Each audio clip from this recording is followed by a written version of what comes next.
Operar de Deus. Eu gostava que Deus ia falar para as pessoas. Muitas vezes eu queria ir nesses lugares para ver se Deus falava comigo também. Então era mais nesse nível, né? Nessa mesma época, aí eu comecei a ter vários sonhos proféticos. E arrebatamentos, hoje eu entendo que são arrebatamentos em espírito. Por quê? Aí eu achava que era um sonho meio esquisito. Mas eu falava, mas eu acho que eu estava acordada. Mas foi um sonho, mas não é, na realidade é assim.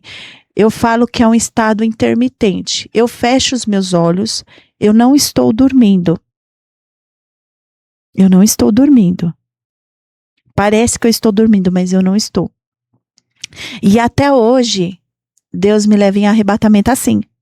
Foi nesse período que você teve o arrebatamento? Sim. Mas você lembra como foi? Lembro. Conta aí como foi esse arrebatamento. Então, foi assim. Eu tava nesse, né? Não tava dormindo, tava com meu olho fechado, deitada na minha cama, quase dormindo, mas não estava dormindo. Saí. Eu fui pros fins dos tempos, do arrebatamento. Tanto é que eu sempre me perguntei com esse negócio de tribulacionista. Que o pessoal fala. Então, depois disso que eu fiquei assim meio pensando, mas a gente não vai ser arrebatado antes? Porque eu cresci nessa linha também. Não vou entrar nesse mérito, só vou contar a minha experiência, porque cada um tem uma crença, e eu não estou aqui para discutir crença de ninguém, a não ser que Deus te mostre entre você e Deus. Então, assim, na realidade eu vi tudo era de dia, porém estava escuro. As ruas devastadas, gente correndo para tudo quanto é lado. Tinha rachaduras no chão. Demônios para tudo quanto é lado. Um caos, mas era caos. Eu não sei descrever o caos. Eu com 13 anos de idade. Eu vi isso. E eu entrava em desespero. E aí, de repente, eu olhava aquelas pessoas, eram muitos demônios, arrastava elas indo para o inferno. Muitos. Poucos, mas tinha anjos do Eterno, que levava algumas. Era uma desproporção muito grande. Algumas pessoas para o âmbito celeste. E aí eu parava no meio daquilo, eu estava sozinha, não tinha ninguém ao meu redor, não tinha família, não tinha nada, eu estava sozinha. E eu parava assim, eu falava, nossa, será que eu vou ser salva? E me deu um temor muito grande na época.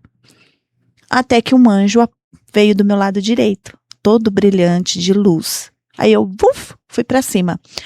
Quando eu fui para cima, eu passei, quando eu olhei para minhas vestes, elas já estavam brancas. Eu passei num rio muito limpo. A água do rio que dava nos pés, você não afundava nele. Você tinha que passar por aquele rio para entrar lá. Todo mundo passava por aquele rio. De vestes brancas. Brilhava aquela água, muito clara, muito cristalina. Não dá para descrever. E eu começava a andar naquele lugar sozinha. Só que como lá a gente não sente tristeza, que é engraçado, né? É bem aquela palavra mesmo, lá não haverá choro, não haverá tristeza. Meio que eu sentia falta da minha família naquele lugar, porque eu não via ninguém que eu conhecia. Eu estava sozinha. Só que você não tem esses sentimentos lá. Eles não afloravam, tipo, não tem ninguém aqui. Eu sentia falta, mas não era para chorar. Não chorava, não sentia tristeza, não sentia dor, não sentia nada. Uma paz muito que excede o nosso entendimento. Uma paz, um ambiente que eu não posso descrever. E aí eu ia andando, aí eu vi uma mesa muito grande. Uma mesa que tinha fim, mas não tinha fim. Muito linda, com a mesa posta assim, enorme. E aquelas cadeiras, e eu passava a mão assim na mesa. E eu pensava, não sou digna de sentar aqui. Para quem será que vai sentar aqui? Só que, ao mesmo tempo, eu sabia que um lugar era para mim. Só que eu não me sentia digna daquele lugar. E eu falava, eu não sou digna de sentar aqui. Mas era aquela mesa assim, ó, enorme. Que tinha fim, mas não tinha fim. No fim dessa mesa que não tinha fim, que eu olhava lá pro distante, não tem sol lá, mas era um ambiente muito claro e iluminado. Eu via como se fosse em formato de uma espada, uma luz que brilhava, saía assim, ó, do ambiente todo, iluminava o ambiente todo, numa claridade, numa luz que você não vê essa luz nessa terra. Uma mesa muito bonita, posta, com elementos que não tem também aqui, que eu nunca vi, e essa luz. E aquele ambiente, muita paz. E eu fui indo. Aí até que eu cheguei, que eu vi num lugar que era uma campina verde. Assim, a perder de vista. A grama não é igual a grama dessa terra. Era uma grama bem leve, fofinha, que não pinica, que não te machuca. Diferente. E aí eu olhava para aquela campina enorme. E tinha um lugar assim que eu sentava. E eu sentava e eu ficava ali, olhando, com aquela paz toda. Era um lugar muito maravilhoso. Só que eu sentia que estava faltando algo. Que era a minha família, só que você não sente aquela dor de falta. Você não sente saudade, você não chora, mas eu pensava, ué, só tá eu aqui. Aí, de repente, do meu lado, assim, ó, senta Jesus. Aí eu te falo, pastor, nós não merecemos Jesus. O amor que exalava da vida dele, exala na realidade. É muito grande. Eu não tinha coragem nem de olhar para o rosto dele. Eu via as mãos, via ele sentado, mas eu não tinha. Você não tem coragem de olhar no rosto. Porque é um amor que você não merece. É um amor que nós não merecemos. Muito grande. E naquele dia eu senti que ele impartiu fragmentos daquele amor na minha vida. E eu olhava assim, eu falava. Aí ele mostrava tanto a minha mãe quanto o meu pai. Num tipo de um holograma.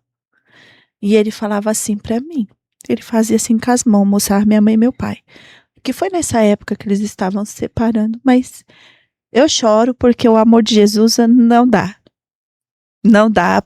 E é como se eu ia... Toda vez que eu falo, parece que eu vou pra essa dimensão. E parece que eu sinto a mesma presença, o mesmo amor daquele dia. E é um amor muito puro, genuíno e verdadeiro que a gente não encontra nessa terra. E ele fez assim com as mãos e mostrou tanto a minha mãe quanto o meu pai. E ele falou assim, ó, você tá vendo os seus pais? Bom, isso eu nunca falei. Acho que eu vou falar aqui a primeira vez. Tomara que as pessoas certas assistam, não as erradas. Mas assim, ele falou assim pra mim. Os dois pecaram. Eles não tinham direito à salvação. Eu tinha 13 anos. Aí eu, no meu conceito, no meu entendimento, era só o meu pai que tinha pecado. Sabe? Eu não via a minha mãe como pecadora. Para mim, ela era a pessoa mais certa da história. Que meu pai que estava errado. Por que minha mãe? Mas ele mostrou os dois e falou para mim assim, eles pecaram. E eles não tinham direito à salvação. Aí ele falou assim, mas por causa de você, eu vou salvar os dois. Aí ele me abraçou. E eu desci de volta. Foi bem forte para mim, porque eu não entendia muito. Lá na frente eu fui entender. Mas até então, para mim, não fazia muito sentido, mas era Jesus. Eu ia discutir com ele. Pessoa mais certa do que eu, era uma adolescente. Cheia de dor. Começando a ter mais dores, né? Já tinha algumas dores e ali estava aumentando as minhas dores por conta da separação dos meus pais. Porque foi muito difícil a separação deles. Um lar desfeito. Eu falo, as pessoas acham que, tudo bem, eu sei que a mulher sofre com traição e tal, mas a dor dos filhos ninguém vê. As pessoas olham para os filhos e falam assim, eles têm que saber lidar. Não, ninguém está pronto para lidar com isso. Ninguém está pronto para você ver o seu pai para um lugar e sua mãe para o outro. Você viver separado. Na época lançou aquela música do Novo Som, Eu Não Vivo Sem Você. Vou pro seu quarto e abro a porta, mas você não está. E explodiu esse louvor nas rádios. E eu ouvi aquele louvor chorando. E era realmente isso. Eles falavam, você se foi tão de repente, nem por mim quis ficar. Depois vocês ouvem. Realmente, na época eles gravaram, muitos anos depois eu fui entender que eles gravaram por conta dos filhos que ficavam e os pais iam embora. E deixavam os filhos e não olhavam para os filhos. E a dor dos filhos era como se não existisse para os pais. Ou até existisse, mas meio que, tem que aprender a viver, né? A vida é assim, é difícil. Não é verdade? Verdade. Você tem que honrar mais quem fica com você, que é sua mãe, tudo bem, é fato, a minha mãe ficou conosco, minha mãe foi guerreira, criou 4 filhos sozinha. Para você foi bem difícil, porque você era bem apegado também ao seu pai, né? Sim, eu era bem apegada. E nessa mesma época eu tive outras experiências.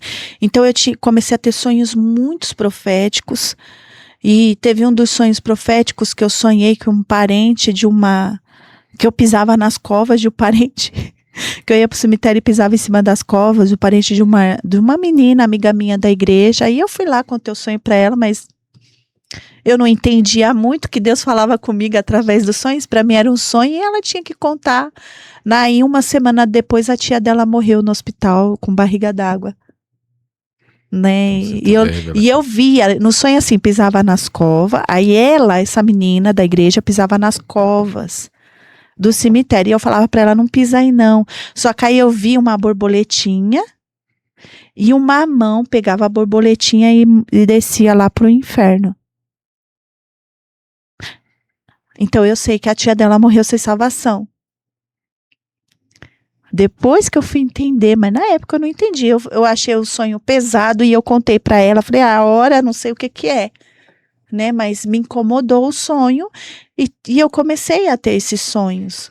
E também de coisas ruins, né? Você contou um dia, né, conversando de uns sonhos ruins. Conta esse sonho. Foi nesse período de Tereza adolescente? Não, aí foi indo, né? Aí eu fui crescendo. Foi só aumentando o nível. Foi aumentando o nível. Aumentando o nível. Vamos pros níveis. Aí meu pai foi embora, tal, tinha nessa faixa. Aí a gente começou a viver nossa vida. Minha mãe, guerreira, sempre ali tentando sustentar a gente. Quantos filhos? 4? 4, né? E assim, aí até que teve uma fase da minha adolescência jovem, que a minha mãe foi e colocou um padrasto dentro de casa. Foi um momento muito difícil, porque eu pensava assim, se minha mãe quer casar com alguém, que seja alguém melhor que meu pai, não pior. E a pessoa que, infelizmente, na época que ela escolheu, não era uma pessoa cristã. Meu lar foi desfeito, aquele ambiente que eu vivia foi desfeito. De repente, eu via todo mundo, até os meus irmãos, já num ambiente um pouco mais mundano, onde ficava mais dentro de casa, a maioria saiu da igreja. Eu até entendo, foi as mágoas. Por conta do meu pai, eu ainda ia para a igreja, né? Foi difícil para nós, em vários aspectos. Só que dentro disso, depois de um tempo, eu estava na faixa dos 16 anos, minha mãe arrumou um padrasto, colocou dentro de casa, foi um pouco complicado.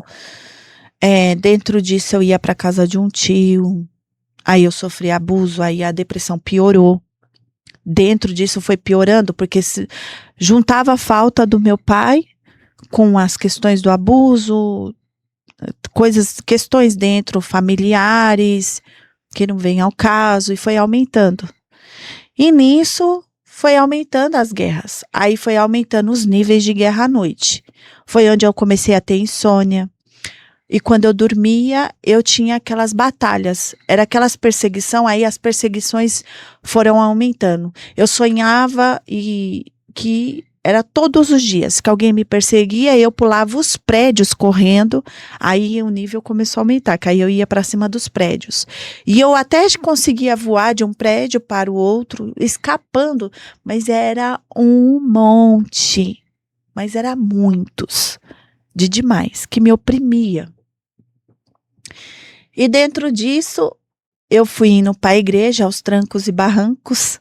Eu entrava dentro da igreja, eu chorava copiosamente, porque eu não me achava digna de estar na casa do Senhor, porque como eu cresci num lar cristão, então para mim era como se eu fosse muito impura. E eu falava, agora que eu não vou casar mesmo, né? Porque se um menino perguntar para mim se eu sou virgem, eu não vou saber responder.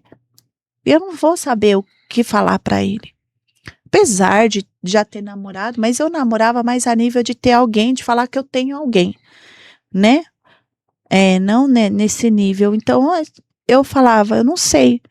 E nisso foi aumentando. Aí eu fui para a Assembleia, saí da igreja onde eu estava, fui para a Assembleia de Deus. Lá eu conheci o pai dos meus filhos. E comecei a namorar com ele. Aí eu estava com 18 anos, mas foi aquela luta. Nisso começou a intensificar mais. Comecei a trabalhar fora, trabalhava num buffet. E foram guerras infinitas, espirituais. Guerras emocionais, espirituais, perseguições. E dentro disso, na época que nós namoramos, eu saía à noite por conta da tristeza que eu tinha. Era assim, Deus não falava comigo. Deus não falava. Eu queria ser batizada no Espírito Santo, ele não me batizava. Pensa que em todas as filas eu entrava para receber a oração do batismo do Espírito Santo, eu não era. Um pouco antes de eu já conheci o pai deles lá na Assembleia, mas um pouco antes da gente começar a namorar, eu comecei isso eu acho interessante falar, eu comecei a ir para a oração da madrugada dos jovens na Assembleia. Era de sexta-feira à noite, das 11 até meia-noite.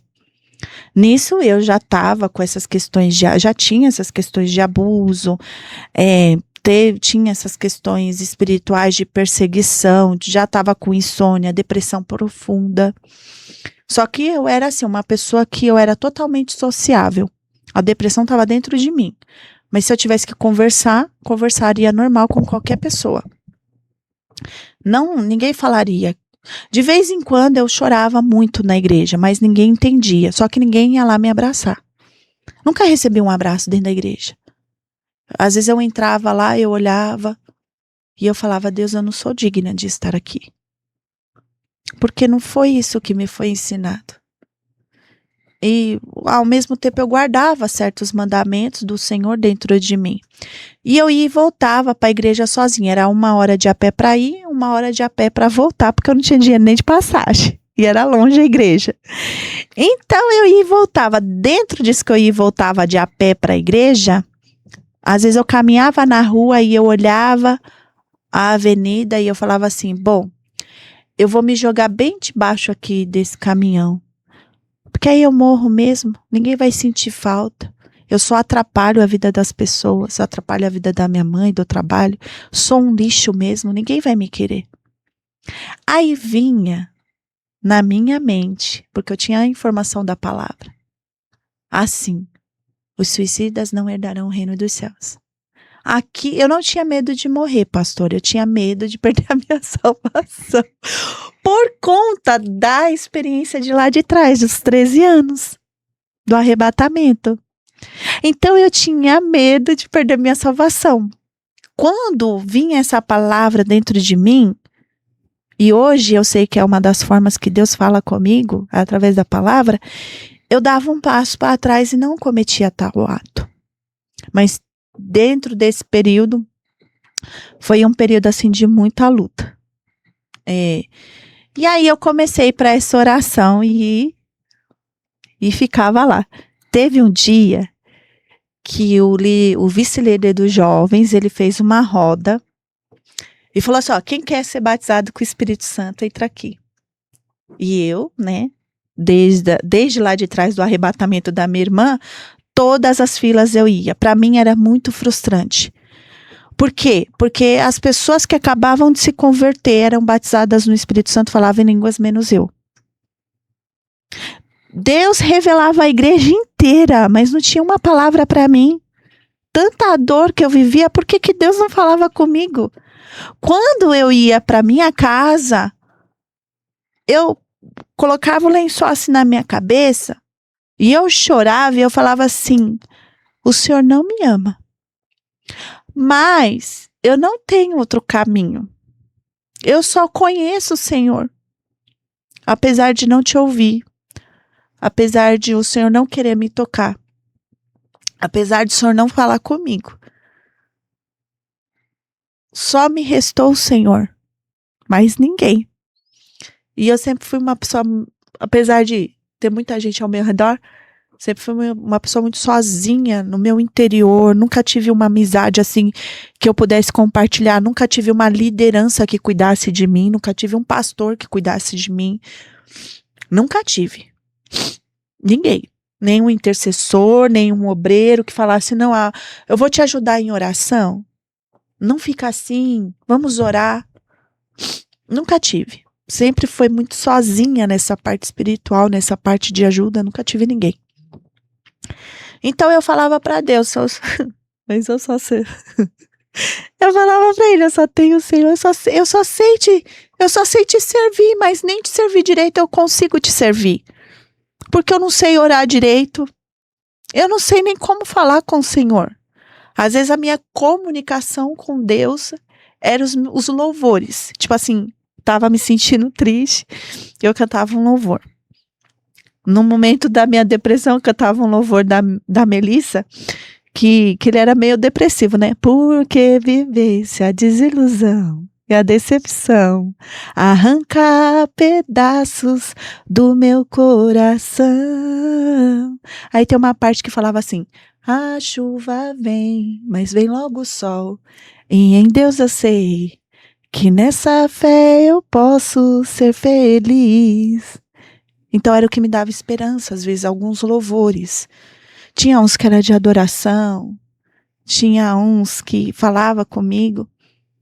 Era assim que eu me comunicava com o Senhor. E nos meus pensamentos, quando eu ia voltando de a pé da igreja, mesmo triste, eu pensava, conversava com ele em pensamento. E era uma conversa. E numa dessas sextas-feiras eu entrei lá naquela roda e eu falei, eu quero, Senhor. Eu não aceito mais não te ouvir. Se o Senhor não me tocar hoje, eu não sei o que eu faço.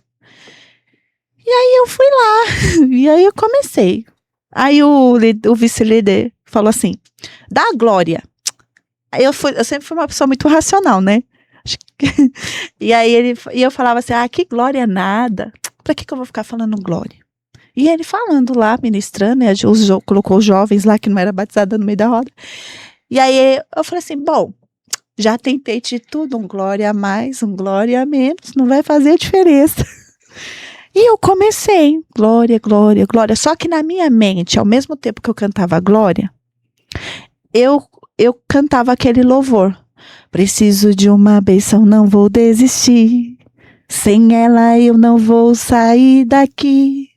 Só saio quando o Senhor me tocar. Não posso mais ficar sem ti. Nada vai impedir o agir de Deus sobre mim. E eu falava, não posso mais ficar sem ti, Senhor. Não aceito mais. Isso é muito desaforo.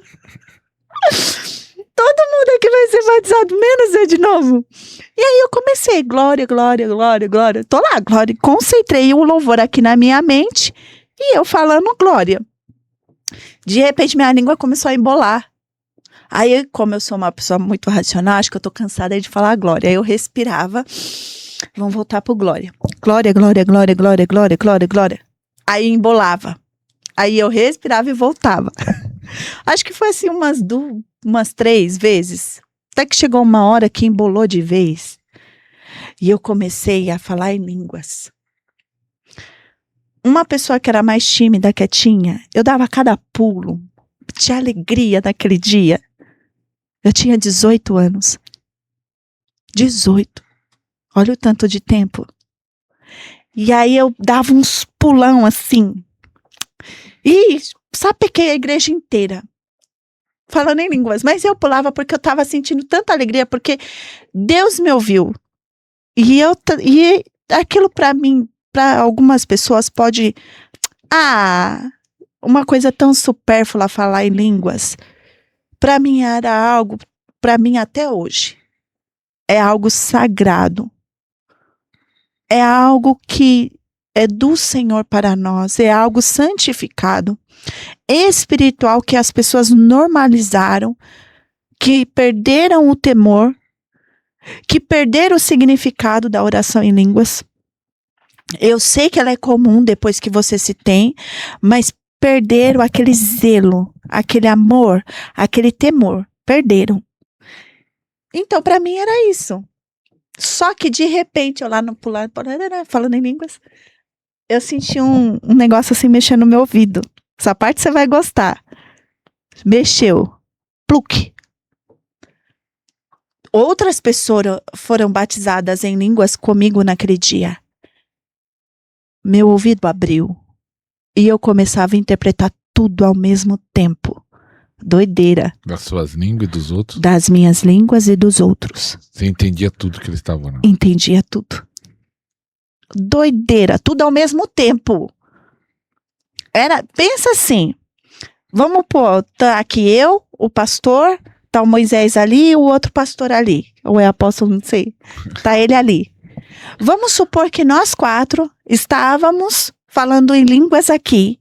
Vamos embora. Vai falando em línguas. Aí 4 línguas diferentes. Ao mesmo tempo eu interpretava. Tudo. Só que lá não era só 4. Tinha mais 10.